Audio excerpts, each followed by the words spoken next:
The number one reason you need to retire ASAP. Josh, I'm sick you tell me retirement. I don't want to retire. I like my job. Then don't. It's okay. Josh, I'm sick you tell me I can retire. I'm running out of money. There's no way I can retire because I got so much debt. Then don't. But many of you aren't like that, are you? Many of you are like, I don't feel it anymore. I'm 54, 55, 61. I just don't have it in me anymore. I got DEI hires. I just can't take it. You know what I'm saying? And but I'm worried that I'm going to run out of money because of all the idiots in financial planning who've said this and whatnot. I'm telling you, man, you're wasting away. You're wasting good times. You're throwing good years after bad. So check this out. This is from the HHS, Health and Human Services, Public Access, Journal for Economic Behavior, Oregon. I don't know what Oregon is. Okay. Anyway, we got my man Michael Hurd and his wife Suzanne Rowetter. I've been following them for years and years and years and years. They're legends in this retirement research stage. I don't know who this guy is, Peter Hudamoy yet. I don't know who that guy is. But check this out. Based on large surveys of individuals, life satisfaction in cross-section data often is found to increase with age beyond retirement into advanced old age. All right, so what they're saying is we surveyed all these people, and the older they get, the happier they are with their lives. And they said that may seem puzzling that the average life satisfaction increases with age beyond retirement. It may seem puzzling that the average life satisfaction does not decline at older ages, given that older individuals are more likely to experience chronic or acute health problems, or the loss of a spouse, or even an economic shock, i.e. we're losing money, we put all our money in Bitcoin, and that was idiotic, and blah, blah, blah, blah. Accordingly, this empirical pattern has been called the paradox of well-being. They're like, it doesn't make sense that people are happier in retirement when they're just lost a loved one, when their knees are frail, they got dementia, Parkinson's and stuff, and maybe they got some economic shock. Why are they happier? It doesn't make sense, as the legends of this right here. Well, we'll keep going. But based on the longitudinal dimension of the Health and Retirement Survey, life satisfaction significantly declines with age, and the rate of decline advances with age, or accelerates with age. So what's going on here is we got two different survey methods. The cross-section is just you're taking a snapshot of the current people today. That's it. You're saying, okay, just right now, this is what people think.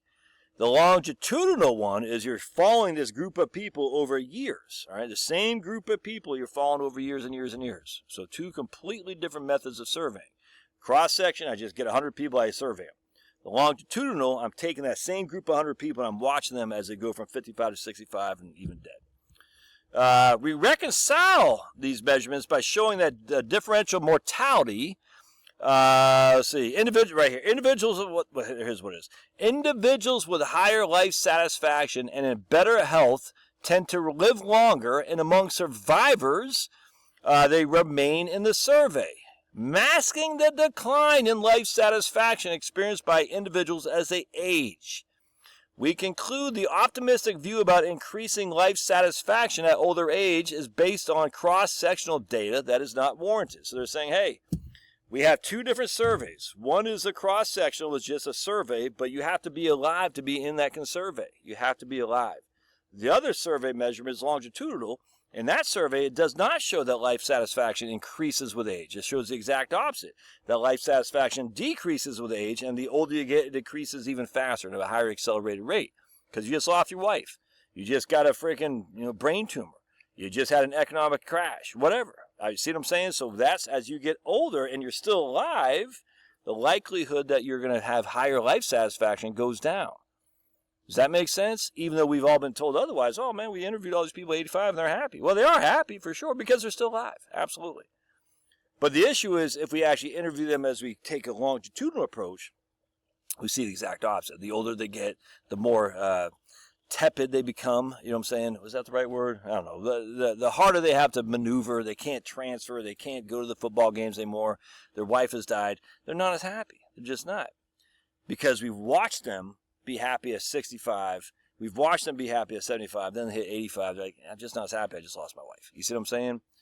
And so what that means is you have a certain level of time. I don't have my whiteboard here, but I wish I did. But anyway, so what I say is you have this, basically what they used to say is this retirement smile is basically you're happy in your younger years. You get kind of miserable between your 30s and 40s. Then you start getting happier again in your 50s and 60s when you start making some money. You hit retirement and whatnot. And as such, we have this U-shape retirement smile. Not a retirement smile, but a life model smile. Choops.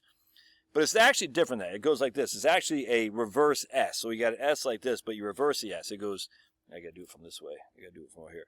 It goes happy, sad. Let's see. I got to do it like this. Okay, there we go. It goes happy, sad, happy again, sad again. So we're happy as youngsters. We're sad as 30 to 40 years old. We're happy again, my age, and then we're sad again at 75 to 85 when our wife is dead, and I can't move around. I can't go to the gym. You know what I'm saying? I lost all of my teeth. My pearly yellows are gone. The ladies don't love me anymore, and that's what they show here. And so what does that mean? That means you have a limited amount of years to enjoy your time. I mean, I know. I will stay this until I'm blue in the face. If every year you waste working for the man at 60 years old is one less year you have hanging out with your spouse, dude. It's just all there is to it, because those years get fewer and fewer and fewer in number. And as such, as you get older and older and older, the likelihood of one of you guys dying gets higher and higher. The likelihood of you having a stress issue gets higher and higher. You see what I'm saying? This is how it works.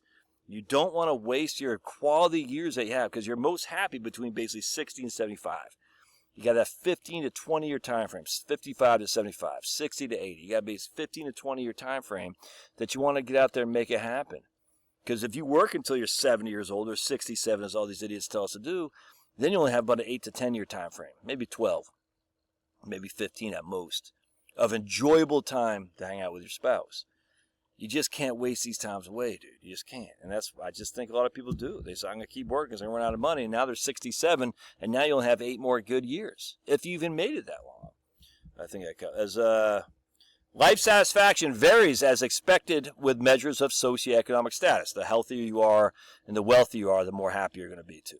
And this is one other thing, too, as well. The people who survived, I mean, there's a legitimacy in the cross-section. If you survive, you're happier. Well, usually the people who survive longer are healthier and wealthier. All right, so if you're healthier and wealthier, you're more likely to be healthier enough where you can survive until your 80s. And you're saying, my wife's still here, we're crushing. But at some point in that future, your wife or you will be dead, and your health will go down, and then your life satisfaction drops. There's just no two ways around this. But anyway, we can't just not look at this is survivorship bias. We can't just presume that the survivors are speaking for everybody when it comes to life satisfaction. If you look at the longitudinal stats, we can see, hey, as they age, their life satisfaction declines.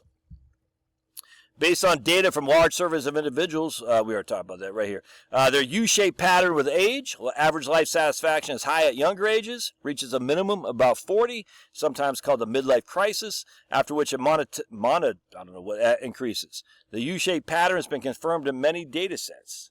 And some research have called the empirical pattern of increasing well-being after the age of 40 the paradox of well-being. As individuals progress into advanced old age, they're more likely to experience life challenges, challenging life events, developing new chronic or acute health conditions, loss of a spouse, friends, or even economic distress. And that's where we start to see now with a longitudinal study, their life satisfaction starts declining. Several studies that have used the longitudinal data and methods to investigate the age profile of life satisfaction found that life satisfaction increased significantly less than compared to the cross-section. And that's all we're talking about here today. I just think that's what we're seeing here is 2 different methods of looking at it. So if you say, hey, man, keep working until you're 65, 75, because we show that even when you're 85, your life satisfaction is great, assuming you survive. If you didn't survive that long, you're not in the survey. And as we see in the longitudinal studies, that a lot of people, when they get older, start having less life satisfaction. And it starts going down as they get older. It's just common sense, basic logic. Yeah. So that's why you got to retire when you can, because you can't waste your days that are minimal at some crappy old job. All right, love your thoughts. Smash that like button. We'll see you.